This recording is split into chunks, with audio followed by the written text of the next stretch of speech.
Olá, como vai? Obrigado pela tua consulta aqui no tutorial e nele eu vou aproveitar para falar a respeito de um add-on que é denominado PyMenus Oficial.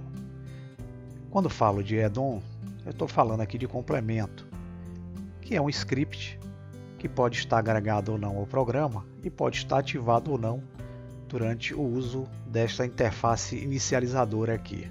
Alguns já ativos nós temos que utilizar alguns recursos prováveis, outros não. Temos que ativá-los para poder funcionar com as suas ferramentas. Nós temos visto aqui a utilidade de teclas de atalho, a exemplo do Shift A. Quando a gente clica o Shift A, nós estamos abrindo uma tecla de atalho que vai nos permitir levar um recurso e a uma ferramenta aqui junto ao programa. Temos também como usar a barra de menus. Clicando a barra Space, nós temos aqui o menu onde a gente pode digitar a função ou a operação que nós queremos para ter o recurso que a gente precisa. Nós estamos acostumados aqui a utilizar a tecla Tab. O Tab, quando a gente utiliza, a gente alterna entre o modo que é o modo de objeto e o modo que é o modo de edição. Temos também como utilizar a tecla Z, onde a gente modifica nossa visualização para o modo aramado ou o modo sólido. E quando nós usarmos, por exemplo, esse menu circular, nós vamos ver que algumas teclas que estamos acostumados a utilizar aqui como atalho para determinadas ferramentas, elas vão nos permitir fazer outras funcionalidades com a aplicação desse add-on. Então vamos entender como é a ativação do mesmo. Nós vamos vir aqui na barra superior, onde nós temos a opção File, para quem tem a versão em português, arquivo. E vamos aqui nessa opção denominada User Preference, que significa abertura da caixa de configurações. Veja que nós temos uma guia chamada Add-ons, e aqui nós vamos encontrar uma diversidade de add-ons, que são scripts, que estarão ativos ou não, a depender da nossa necessidade, para utilizarmos os recursos desejados. Veja que quando eu clico nessa lupinha e digito a palavra em inglês Py, que significa círculo, nós vamos ter essa obtenção aqui chamada User Interface PyMenus Oficial. Para ativar o menu circular, nós vamos selecionar clicando aqui nessa caixinha e veja que ele fica com uma coloração ativa. Bem, nós temos agora duas possibilidades. Se quisermos usar esse PyMenus somente neste momento, basta a gente simplesmente clicar aqui no X e sair da configuração. Caso a gente queira utilizar esse recurso daqui por diante, a gente pode vir aqui nessa opção chamada Save Use Settings, ou Settings, como fala em inglês, e clicando aqui nós vamos definir que este add-on será carregado a cada momento que nós inicializarmos aí o Blender. Então, tendo salvo aqui, nós vamos sair e vejam agora que quando eu utilizo a tecla Tab, eu já não passo direto para o modo de edição. Eu tenho a opção de abrir esse menu circular, tá vendo aqui?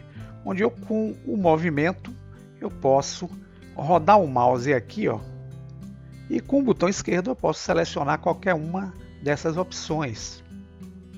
Exemplo do modo Sculpt Mode, do modo Vertex, do modo Objeto, do modo de textura, do modo de pintura de peso e do modo de edição. Se eu clicar aqui, eu seleciono o modo. Clicando o Tab novamente, eu posso voltar para o Object Mode clicando aqui. Então isso facilita muito. Em vez da gente usar somente o Tab e vir aqui embaixo, a gente pode utilizar agora com o PyMenus só a tecla Tab para selecionar de forma circular a opção que quiser. Temos mais? Temos. Veja que nós estamos utilizando aqui, por exemplo, os transformadores de deslocamento, que são as setas. Aqui embaixo a gente já viu que a gente tem a possibilidade de selecionar cada um, onde eu tenho o circular, onde eu tenho o de escala. E aqui nesse primeiro eu posso ocultar ou não o transformador. Já vimos também que eu posso utilizar as teclas de atalho, a exemplo de S de escala, onde eu posso utilizar o recurso, R de rotação e o G de deslocamento, que vão simplificar também a nossa vida em relação a esses três ícones que aparecem aqui na parte inferior. Se nós clicarmos agora, por exemplo, a tecla Ctrl e espaço pressionada junto, veja que eu abro o menu circular, onde eu tenho aqui como escolher, somente rodando o mouse, qualquer uma dessas opções que aparecem. Eu posso usar a rotação, eu posso usar a escala, posso usar o deslocamento e posso ocultar ou não o manipulador. Para sair, basta eu clicar com o botão direito. Se eu quiser alterar aqui de deslocamento para rotação, eu posso clicar Ctrl espaço, eu abro o menu e aqui eu posso fazer essa opção clicando com o botão esquerdo em Rotate. E aqui eu tenho de forma simples. Se eu quiser voltar, novamente o Ctrl espaço e clico em Translate e eu mudo dessa forma. Se eu clicar na tecla que tem o pontinho, aquele pontinho que nós estamos utilizando aí como acentuação, nós vamos ter a opção aqui de posicionar os transformadores num ponto médio, no elemento ativo, no centro, no ponto, no cursor e até mesmo num objeto individualmente. Então isso vai facilitar o quê? Essa funcionalidade que nós temos aqui embaixo. Então com o pontinho nós temos esse acesso aí que vocês estão vendo. Outra forma que eu tenho também é de mudar aqui a visualização. Antigamente nós tínhamos a tecla Z, onde a gente alterava para o aramado e para o sólido. Clicando o Z agora a gente tem como utilizar qualquer uma dessas funcionalidades, bastando só aqui movimentar o mouse e com o botão esquerdo selecionar a opção. Se eu quiser o modo Wireframe, eu clico aqui, clicando o Z novamente. Se eu quiser o modo Material, eu clico aqui. Então facilita bastante, ele passa a ser a funcionalidade aqui dessa janela que nós temos aqui embaixo, chamada Viewport Shading. Ok, pessoal? Então é mais aí um recurso que nós temos de complemento para facilitar as nossas atividades aí junto ao Blender.